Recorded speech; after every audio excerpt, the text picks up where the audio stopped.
नमस्ते जोहार, मैं राजू। आप सब देख रहे हैं 24 झारखंड न्यूज। चलिए जानते हैं सुबह से लेकर शाम तक की तमाम बड़ी खबरों को।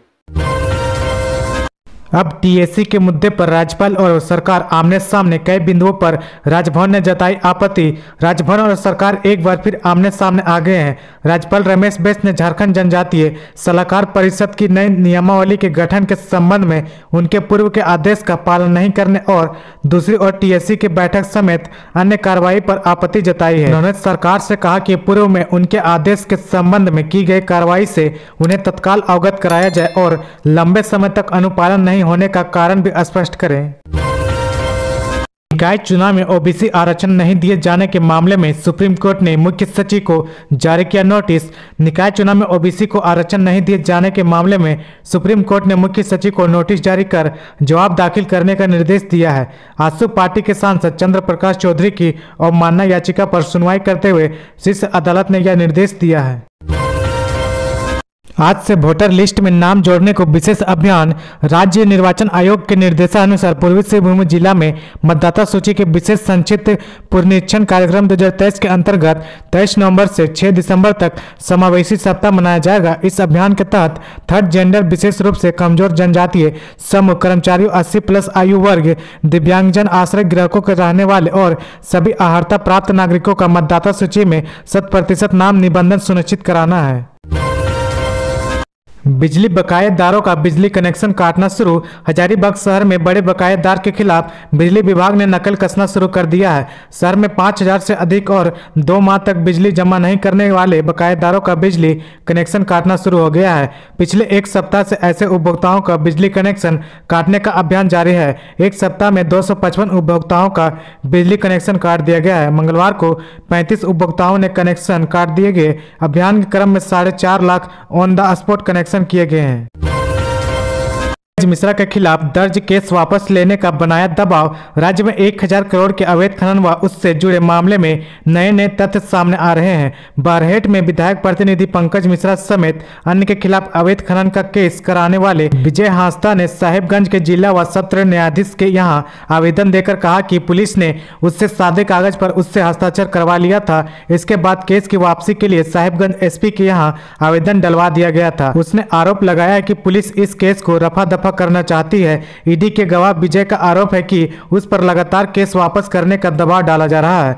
विजय हांसदा नींबू पहाड़ पर अवैध खनन के मामले में दर्ज केस के आधार पर ईडी का गवाह बना था। मोर्चरी में रखे 2 शवों को चूहों ने कुतरा। कई दिनों से खराब पड़ा है अस्पताल का फ्रीजर।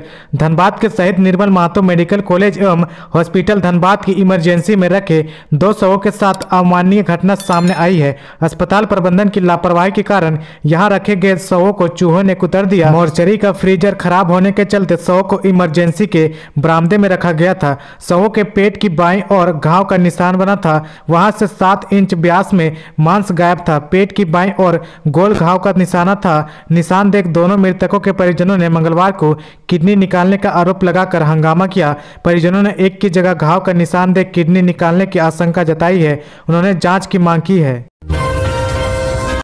पूर्व सीएम रघुवर दास फंस सकते हैं मुश्किल में। ईडी ने मांगे राज्यसभा हॉर्स ट्रेडिंग से जुड़े दस्तावेज। प्रवर्तन निदेशालय ने राज्य के शीर्ष पुलिस अधिकारी और रांची के एसएसपी को पत्र लिखकर राज्यसभा हॉर्स ट्रेडिंग 2016 से संबंधित सभी दस्तावेज मांगे हैं। पुलिस से मिलने वाले दस्तावेज में वर्णित तथ्यों की कानूनी नजरिए से समीक्षा के बाद प्राथमिकी दर्ज करने का अंतिम निर्णय होगा। राज्यसभा हॉर्स ट्रेडिंग 2016 में चुनाव आयोग के निर्देश पर जगन्नाथपुर थाने में प्राथमिकी दर्ज कराई गई थी। झारखंड के सरकारी स्कूलों में 4 लाख बच्चे कम खा रहे मिड डे मील। झारखंड में लगभग 4 लाख बच्चे कम मध्यमा भोजन खाते हैं। वर्ष 2022-23 के बजट में केंद्र सरकार ने 34,05,189 बच्चों के लिए राशि स्वीकृत की, जबकि प्रतिदिन औसतन 30,30,207 बच्चे ही मध्यम भोजन करते हैं। ऐसे में प्रतिदिन स्वीकृत बजट के आधार पर लगभग 4 लाख कम बच्चे मिड डे मील खा रहे हैं। जो बच्चे मध्यम भोजन नहीं खा रहे हैं उनके बारे में जानकारी ली जाएगी। झारखंड हाईकोर्ट ने रिम्स को लगाई कड़ी फटकार। अस्पताल निदेशक से कहा, काम नहीं करना चाहते तो इस्तीफा दे दे। झारखंड हाईकोर्ट ने रिम्स की लचर व्यवस्था और विभिन्न संवर्गों में रिक्त पदों पर नियुक्ति को लेकर स्वतः संज्ञान के दर्ज जनहित याचिका पर मंगलवार को सुनवाई की। इस दौरान chief justice doctor Ravi Ranjan और जस्टिस सुजीत नारायण प्रसाद की खंडपीठ ने रिम्स प्रशासन को कड़ी फटकार लगाई। साथ ही रिम्स निदेशक की ओर से दायर शोकेज के जवाब को खारिज कर दिया। सुनवाई के दौरान स्वास्थ्य विभाग के अपर मुख्य सचिव अरुण कुमार सिंह सशरीर उपस्थित थे। अगली सुनवाई 6 दिसंबर को होगी। इससे पूर्व खंडपीठ ने रिम्स प्रशासन की कार्यशैली को लेकर मौखिक रूप से कहा, रिम्स में कई कमियां व खामियां हैं जो 2 साल से व्यवस्था में सुधार के लिए बार बार आदेश पारित किया जा रहा है। इसके बावजूद स्थिति बदतर होती जा रही है। रिम्स प्रशासन पर इसका कोई असर नहीं पड़ रहा। डॉक्टरों की आपस में नहीं बनती। डॉक्टर अच्छे हैं लेकिन उनके बीच लड़ाई झगड़े होते हैं। मरीजों का ठीक से और निष्ठापूर्वक इलाज नहीं हो पा रहा है। मेडिकल की पढ़ाई पूरी करने के लिए यूक्रेन लौटे झारखंड के 90 छात्र दोबारा जंग में फंसे। झारखंड से यूक्रेन मेडिकल की पढ़ाई करने गए 90 छात्र दोबारा रूस यूक्रेन की जंग में फंस गए। -7 डिग्री में बिना बिजली पानी में उन्हें रात काटनी पड़ रही है। बजते ही बंकर में छुपना पड़ रहा है। ये वे छात्र हैं जिन्हें 6 माह पहले रूस यूक्रेन युद्ध के बीच केंद्र सरकार ने एयरलिफ्ट किया था और वे झारखंड लौटे थे, लेकिन केंद्र और राज्य सरकार से मदद नहीं मिलने के कारण ये छात्र मेडिकल की अपनी पढ़ाई पूरी करने के लिए सितंबर-अक्टूबर माह में फिर से यूक्रेन लौट गए। हेमंत सरकार के विकासशील चेहरे को बदनाम करने का षड्यंत्र कर रही भाजपा। मध्य प्रदेश के इंदौर स्थित सांबेर में भारत जोड़ो यात्रा निकाली गई। कांग्रेस के नेता राहुल गांधी के नेतृत्व में निकाली गई इस यात्रा में झारखंड कांग्रेस प्रभारी अविनाश पांडे, प्रदेश कांग्रेस अध्यक्ष राजेश ठाकुर, कांग्रेस विधायक दल नेता आलमगीर आलम, मुख्यमंत्री के प्रतिनिधि के रूप में मंत्री मिथिलेश ठाकुर, स्वास्थ्य मंत्री बन्ना गुप्ता, कृषि मंत्री बादल, भारत जोड़ो यात्रा के राज्य संयोजक सुबोध कांत साहे सहित विधायकगण व नेता शामिल हुए। झारखंड में 608 बालूघाट टेंडर सिर्फ 17 का, हर महीने करीब 100 करोड़ तक का अवैध कारोबार। झारखंड में प्रति माह 80 से 100 करोड़ रुपए का बालू का अवैध कारोबार हो रहा है। वजह है कि राज्य के 608 बालू घाटों में से केवल 17 बालू घाटों का ही टेंडर होना, शेष जगहों का अवैध रूप से बालू का उठाव किया जा रहा है और बाजार में बेचा जा रहा है। राज्य में पिछले 4 साल से बालू घाटों की बंदोबस्ती नहीं हो सकी। ऐसे में सवाल उठता है कि आखिर बालू कहाँ से आ रहा है। बालू कारोबारी का कहना है कि रात के अंधेरे में बालू घाटों से बालू की निकासी होती है और फिर स्थानीय ग्रामीण से लेकर रंगदार राजनीतिक दल, थाना से लेकर जिला के शीर्ष पदाधिकारियों तक वसूली होती है।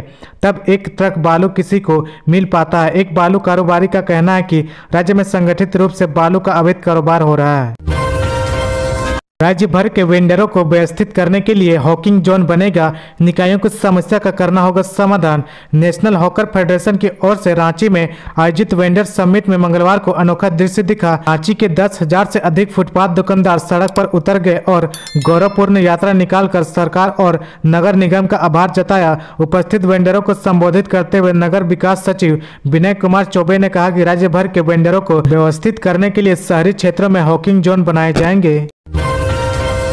सोनू सूद फाउंडेशन के नाम पर मरीज से ठगी, साइबर क्रिमिनल ने खाते से उड़ाए 50,000 रुपए। सोनू सूद फाउंडेशन का नाम लेकर चतरा जिले के रहने वाले नीरज पांडे से 50,000 की साइबर ठगी की गई। इसको लेकर बरियातू थाना में FIR दर्ज कराई गई है।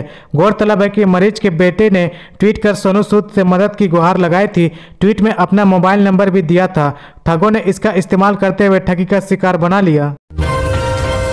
1 दिसंबर तक रद्द रहेगी वाराणसी आसनसोल पैसेंजर ट्रेन। धनबाद के कोडरमा स्टेशन पर NI कार्य के कारण 29 से 1 दिसंबर तक आसनसोल से खुल वाराणसी जाने वाली और वाराणसी से चल धनबाद के रास्ते आसनसोल जाने वाली वाराणसी आसनसोल पैसेंजर ट्रेन को रद्द करने की घोषणा रेलवे ने की है। न्यायिक हिरासत में रहते हुए पंकज मिश्रा ने किए 300 फोन कॉल, वरीय अधिकारियों से सीधा संपर्क। न्यायिक हिरासत में होने के बावजूद बरहेट विधायक प्रतिनिधि पंकज मिश्रा अपने राजनीतिक प्रभाव और संरक्षण का इस्तेमाल कर रहे थे। पंकज मिश्रा ने 27 जुलाई से 20 अक्टूबर 2022 के बीच 300 से अधिक फोन कॉल किए। ईडी ने कोर्ट को बताया कि बरहेट विधायक प्रतिनिधि पंकज मिश्रा रिम्स में रहने के दौरान अपने पद का प्रभाव दिखाकर अपने सहयोगियों व पुलिस कर्मियों के मोबाइल फोन का इस्तेमाल करते थे। ईडी ने 4 मोबाइल फोन भी जब्त करने की जानकारी कोर्ट को दी है। ईडी ने कोर्ट को बताया कि 27 जुलाई से 20 अक्टूबर 2022 की सुबह तक पंकज ने राज्य के कई प्रभावी व उच्च पद पर आसीन लोगों से बात की है। भाकपा एरिया कमांडर कमलेश यादव ने किया आत्मसमर्पण, बोला संगठन में शोषण होता था। नक्सलवादी संगठन भाकपा के एरिया कमांडर कमलेश यादव ने बुधवार को चतरा पुलिस के सामने आत्मसमर्पण किया। नक्सलियों को मुख्य धारा में जोड़ने के लिए झारखंड सरकार द्वारा शुरू की गई नई दिशा आत्मसमर्पण नीति के तहत कमलेश यादव ने जिले के एसपी राकेश रंजन और उपायुक्त अब्बू इमरान के समक्ष आत्मसमर्पण किया। पुलिस अधीक्षक और उपायुक्त ने कमलेश यादव को 1 लाख रुपए का चेक सौंपा। इस दौरान केंद्रीय रिजर्व पुलिस बल सहित जिला पुलिस के अधिकारी भी उपस्थित थे। एसपी राकेश रंजन ने बताया कि कमलेश यादव 2014 में नक्सली संगठन में शामिल हुआ। इससे पहले वो दिहाड़ी मजदूर के रूप में काम करता था। तो ये थी आज की झारखंड की टॉप बड़ी खबरें। इसी तरह झारखंड की हर छोटी सी बड़ी खबर देखने के लिए आप हमारे चैनल 24 झारखंड न्यूज को सब्सक्राइब करके बेल आइकन प्रेस कर ले, जिससे आपको झारखंड की हर छोटी सी बड़ी खबर की अपडेट आप तक पहुंचता रहे। तो आज के लिए बस इतना ही। हमें दीजिए इजाजत, फिर मिलते हैं नेक्स्ट न्यूज में।